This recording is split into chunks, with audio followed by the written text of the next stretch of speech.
Badri versus Madhumati Pavan Kalyan ಆಗಮನದ ಮುನ್ಸೂಚನೆ. ಪ್ರತಾಪ್ ಪವನ್ ಎಂಬ ನವನಾಯಕ ಬದ್ರಿ ವರ್ಸಸ್ ಮಧುಮತಿ ಎಂಬ ಚಿತ್ರದ ಮೂಲಕ ಕನ್ನಡ ಚಿತ್ರರಂಗಕ್ಕೆ ಎಂಟ್ರಿ ಕೊಟ್ಟಿದ್ದಾರೆ. ಟ್ರೇಲರ್ನಲ್ಲಿ ಪ್ರತಾಪ್ ಪವನ್ ಪ್ರತಾಪ ಕಂಡವರೆಲ್ಲರೂ ಈ ನವನಾಯಕನ ಬಗ್ಗೆ ಭರವಸೆ ಮೂಡಿಸಿಕೊಂಡಿದ್ದಾರೆ. ಮೊದಲ ಚಿತ್ರದಲ್ಲಿಯೇ ಪ್ರತಾಪ್ ಪವನ್ ಇಷ್ಟೊಂದು ಕ್ರೇಜ್ ಹುಟ್ಟು ಹಾಕಿರೋದ್ರ ಹಿಂದೆ ಶ್ರದ್ಧೆ ಮತ್ತು ಕಲಿಕೆಯ ಮನಸ್ಥಿತಿ ಇದೆ.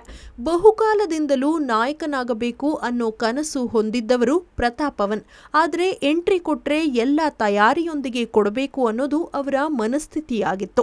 ಆ ಕಾರಣದಿಂದಾನೇ ಅವರು ವಿಶಾಖಪಟ್ಟಣಂನ ಸತ್ಯಾನಂದ ಫಿಲಂ ಇನ್ಸ್ಟಿಟ್ಯೂಟ್ನಲ್ಲಿ ನಟನ ತರಬೇತಿ ಪಡೆದುಕೊಂಡಿದ್ರು.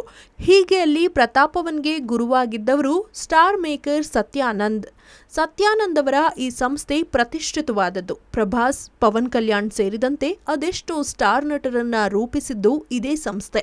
ಅಂತಹ ಸಂಸ್ಥೆಯಲ್ಲಿ ಕನ್ನಡದ ಪ್ರತಾಪ್ ಪವನ್ ಪ್ರವೇಶ ಪಡೆದಿದ್ದೇ ಅವರ ಟ್ಯಾಲೆಂಟಿಗೆ ಸಾಕ್ಷಿ. ಅಲ್ಲಿಯೂ ಶ್ರದ್ಧೆಯಿಂದ ಕಲಿತು ಸೈ ಅನಿಸಿಕೊಂಡ ಇವರನ್ನ ಸತ್ಯಾನಂದ್ ಅವರೇ ಮೆಚ್ಚಿಕೊಂಡಿದ್ರು. ನೀನು ಖಂಡಿತ ಕನ್ನಡದ ಪವನ್ ಕಲ್ಯಾಣ್ ಆಗ್ತೀಯಾ ಎಂಬಂತಹ ಭವಿಷ್ಯವನ್ನ ಸತ್ಯಾನಂದ್ ನುಡಿದಿದ್ರು. ಕಲಿಸಿದ ಗುರುವಿನಿಂದಲೇ ಈ ರೀತಿ ಆಶೀರ್ವಾದ ಪಡೆದು ಬಂದ ಪ್ರತಾಪ್ ಪವನ್ ಅದನ್ನು ನಿಜ ಮಾಡಲಿದ್ದಾರಾ ಅನ್ನೋದು ಈ ತಿಂಗಳಲ್ಲೇ ತಿಳಿಯಲಿದೆ.